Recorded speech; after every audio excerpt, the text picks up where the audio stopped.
Hello everyone and welcome back to my channel Edmond Vindaros. And for today's quick tutorial, and I'm going to show you guys on how to resolve if your app and browser control options are missing on your Windows 11 computer. And without further ado, and let's go ahead. So all you have to do is to open up on a search menu. And then dito ay kailangan mo lang i-type yung CMD or ito yung tinatawag na command prompt. So kailangan mo lang mag-right click. And then select mo lang dito yung run as administrator. If you receive user account control, and then click mo lang dito yung yes. So dito sa administrator command prompt ay kailangan lang natin i-enter tong command keyword na to, and then copy lang natin ito.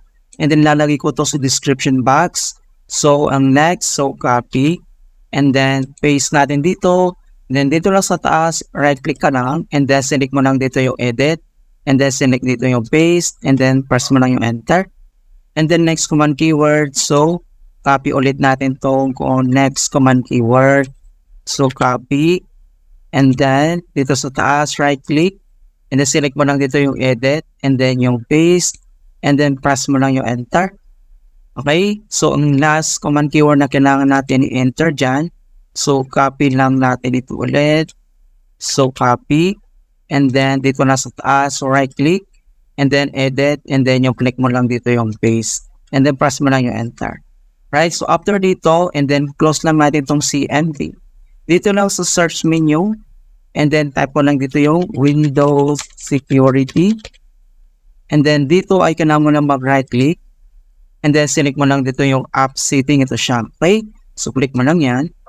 And then madadirect tayo dito sa Windows Security Settings. So ang next step, scroll down lang tayo.